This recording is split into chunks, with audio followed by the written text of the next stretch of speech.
Hey guys, welcome back to Living Vegan. I am Chris, and today's topic will be B12.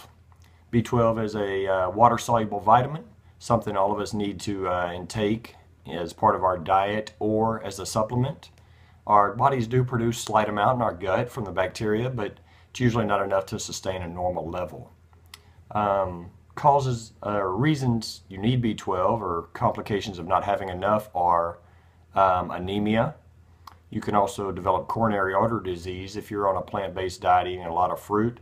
So B12 is important for that. It helps decrease your homocysteine level, which can cause hardening of those arteries or thickening as well.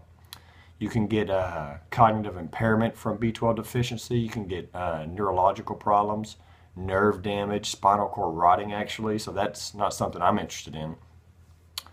It also helps with protein metabolism. And a lack of B12 can also give you some psychiatric problems. So definitely some things you're not interested in. I'm not. So let's get into some foods that may contain it. Used to, when cows would eat the grass in the fields, they would absorb B12 from the bacteria in the dirt that was on the grass. It would transfer over to their meat or their milk, whichever they were producing them for, and you would ingest it and your B12 would be fine.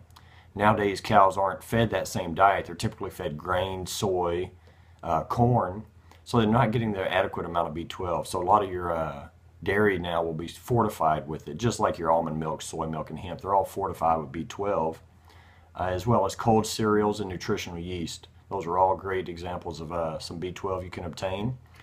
It's usually not quite enough, so I would suggest either a sublingual supplement or an injection into the deltoid or your bottom, whichever you prefer. Sublingually, the dose daily, it's really small. It's about 250 micrograms up to 500 micrograms. If you're going to do the 500 micrograms, because it's easy to find those tablets, I would divide it into 2 doses, just because the receptor sites for B12 absorption usually can only max out about 250 mics. So if you do it, I would do it twice a day, split it up. That way you might be absorbing a little more. If you're going to do the injection, I do 1 milligram once a month. It goes into the arm. It's painless, simple, and I don't have to worry about it the rest of the month. I just set a little reminder on the phone. It reminds you when to do it. Nothing to it. 2 types of B12 to look for: methylcobalamin and cyanocobalamin.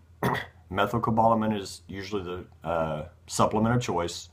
The cyanocobalamin has to be broken down into methylcobalamin and cyanide, which the body has to get rid of. Most people aren't interested in having a little bit of cyanide in their body, so the methylcobalamin is usually the easiest one to get and not even worry about it.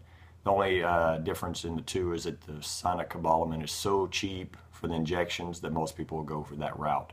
But methylcobalamin, pay a little more and don't worry about it. These are just some easy things on B12. Any questions, comments, please leave them down below.